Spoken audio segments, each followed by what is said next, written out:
अब यूरोप के देशों का नेटो पर भरोसा भी खत्म हो सकता है और अमेरिका के साथी देश एक दूसरे से सवाल पूछेंगे कि अगर डेनमार्क सुरक्षित नहीं है तो फिर उनकी सुरक्षा की गारंटी कौन देगा। हो सकता है कि अब ये देश अपनी सुरक्षा के लिए अमेरिका पर निर्भर रहने के बदले अपनी मिलिट्री पावर को और बढ़ाएं या फिर नए दोस्त और नए विकल्पों को ढूंढें। आज यूरोपियन यूनियन की अध्यक्ष ने कहा है कि ये यूरोप के लिए आत्मनिर्भर बनने का बिल्कुल सही मौका है। That geopolitical shocks can and must serve as an opportunity for Europe. And in my view, the seismic change we are going through today is an opportunity, in fact, a necessity to build a new form of European independence. कल भी हमने आपको कहा था कि Europe ने असल में अपने आप को बहुत कमज़ोर कर लिया है। यूरोप अपनी एनर्जी को, अपनी ऊर्जा की सारी ज़रूरतों को आउटसोर्स कर चुका है रशिया जैसे देशों को। उनकी जो मैन्युफैक्चरिंग है वो भी बहुत कमज़ोर है, उसके लिए चीन जैसे देशों को आउटसोर्स कर चुका है। और अपनी जो सुरक्षा है उसे वो नेटो या फिर अमेरिका को आउटसोर्स कर चुका है, यानी उसके अपने हाथ में कुछ भी नहीं है।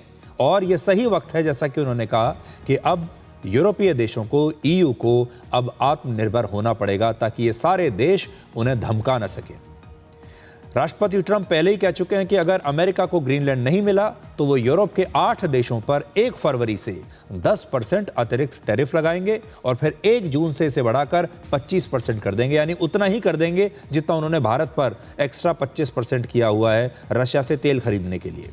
तो सोचिए, ट्रंप के लिए भारत और यूरोप के जो देश हैं, नेटो के जो सदस्य हैं, इनमें कोई अंतर नहीं है। भारत अमेरिका से तेल खरीद रहा है, इसलिए 25% टैरिफ, और यही टैरिफ अब वो यूरोप पर लगाने वाले हैं।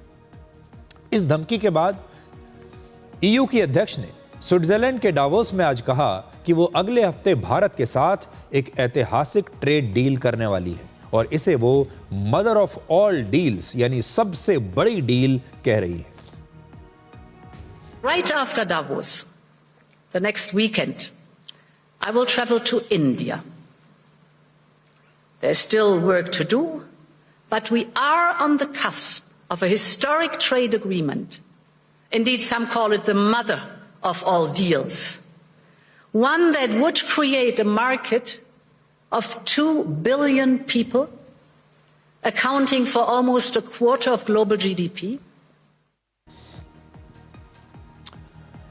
ये भारत इसलिए आने वाली है क्योंकि गणतंत्र दिवस पर जो ईयू की जो चीफ हैं वो विशेष मेहमान रहेंगी और असल में भारत और यूरोपीय देश, यूरोपीय यूनियन, दोनों ही अमेरिका से परेशान हैं और अब ये सोचेंगे कि हम आपस में मिलकर एक दूसरे के बाज़ारों को एक साथ मिला लेते हैं, आपस में मिलकर व्यापार करते हैं, एक दूसरे का ध्यान रखते हैं, जिससे अमेरिका द्वारा लगाए गए टैरिफ से हम लड़ सकें।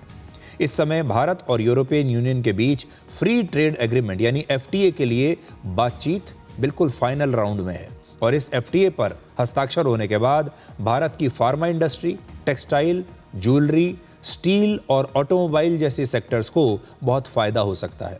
इस समय भारत और ईयू के बीच करीब 12,15,000 करोड़ रुपए का व्यापार होता है और यूरोपियन यूनियन में वहाँ के 27 देश शामिल हैं। पिछले साल भारत ने ब्रिटेन और ओमान के साथ भी एक ऐसा ही एफटीए किया था और अब तक भारत 13 देशों और रीजनल ब्लॉक्स यानी क्षेत्रीय गुटों के साथ इस प्रकार का एफटीए कर चुका है। और अगर अमेरिका पर अपनी निर्भरता कम करनी है तो भारत को ज़्यादा से ज़्यादा देशों के साथ इस प्रकार के फ्री ट्रेड एग्रीमेंट करने पड़ेंगे ताकि ये देश भारत के बाज़ारों का इस्तेमाल कर सकें और भारत को अमेरिका के अलावा भारत में जो वस्तुएं बनी हैं उन्हें नए बाज़ार अब मिलते चलें। और इसीलिए भारत अमेरिका को छोड़कर अब दूसरे नए बाज़ारों की तलाश में है। जो सामान हमारा अब अमेरिका में नहीं बेचा जा रहा है या बहुत महंगा हो गया है, अब उस सामान को भारत दूसरे बाज़ारों में, दूसरे देशों में बेचना चाहता है और वो भी ऐसे उसमें जहां पर कम से कम टैक्स लगे। और ईयू अब, यानी ये जो ईयू के 27 देश हैं, अब अपना बाज़ार भारत के लिए खोलने के लिए तैयार है।